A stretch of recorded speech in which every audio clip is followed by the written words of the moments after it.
ഇന്ന് നമ്മൾ ഉണ്ടാക്കാൻ പോകുന്നത് ഫ്രൂട്ട് സലാഡാണ്. മുന്തിരി എടുത്തിട്ടുണ്ട്, 2 കളറിലുള്ള മുന്തിരി എടുത്തിട്ടുണ്ട് കേട്ടോ. അതിന് ശേഷം നമുക്ക് പഴം വേണം. റോബസ്റ്റ പഴമാണ് ഞാൻ ചൂസ് ചെയ്തത്. പിന്നെ ഗ്രീൻ ആപ്പിളോ റെഡ് ആപ്പിൾ നമുക്ക് ചേർക്കാം. നമ്മുടെ കൺവീനിയൻസ് അനുസരിച്ച് നമുക്ക് ഫ്രൂട്ട്സ് സെലക്ട് ചെയ്യാം. ഇപ്പോൾ എൻ്റെ കയ്യിലുണ്ടായിരുന്ന മുന്തിരി ആപ്പിളും അതുപോലെ റോബസ്റ്റ ബനാനയാണ്. ഞാനത് മാത്രമായിട്ട് എടുത്തിട്ടുള്ളൂ. വളരെ സിമ്പിളായിട്ട് എല്ലാവർക്കും വീട്ടിൽ ട്രൈ ചെയ്ത് ചെയ്യാൻ പറ്റുന്ന ഒരു സിമ്പിളായിട്ടൊരു റെസിപ്പിയാണിത്. പഴം നന്നായിട്ട് കട്ട് ചെയ്തെടുക്കണം.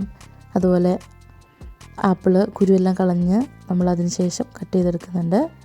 നിങ്ങൾ ഫ്രൂട്ട്സ് കട്ട് ചെയ്യുമ്പോൾ ഏകദേശം ഒരേ സൈസിൽ വരാൻ വേണ്ടിയിട്ട് ശ്രദ്ധിക്കുക കേട്ടോ. കാരണം ഒരു യുണീക്നെസ് കിട്ടാൻ വേണ്ടിയിട്ടാണ്. അതും കുറച്ചുകൂടെ സ്വാദിഷ്ടമാക്കും. ആപ്പിൾ നന്നായിട്ട് നമ്മൾ ചോപ്പ് ചെയ്തു. ഇതെല്ലാം കൂടെ നമുക്കൊരു ബൗളിലോട്ട് മാറ്റാം. അതിനുശേഷം നമുക്ക് പാല് വേണം. അത് നമുക്ക് തിളപ്പിച്ച് ആറിയെടുക്കാം. പിന്നെ നമ്മൾ ചേർക്കാൻ പോകുന്നത് വാനില ഐസ്ക്രീമാണ്. അപ്പോൾ തിളപ്പിച്ചാറിയ പാലും ഐസ്ക്രീമും ഫ്രൂട്ട്സും എല്ലാം കൂടെ നന്നായിട്ട് മിക്സ് ചെയ്യുക. അതിനുശേഷം നമ്മൾ കണ്ടസ്റ്റൻറ്റ് മിൽക്ക് ഇതിനോട്ട് ആഡ് ചെയ്യും. ഇത് നെസ്ലയുടെയാണ് ഞാൻ എടുത്തിട്ടുള്ളത്.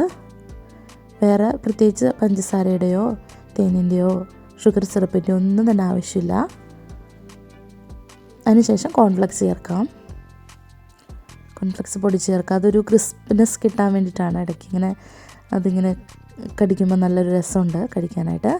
അതുപോലെ ഡ്രൈ ഫ്രൂട്ട്സും കശുവണ്ടിയും അതുപോലെ തന്നെ അണ്ടിപ്പരിപ്പ്, ബദാം, മുന്തിരി, പിന്നെ ഞാൻ പംകിൻ സീഡും കൂടെ ആഡ് ചെയ്തിട്ടുണ്ട്. ഇതെല്ലാം കൂടെ ചേർത്ത് മിക്സ് ചെയ്ത് നമുക്കൊരു സെർവിങ് ബൗളിലേക്ക് മാറ്റാം.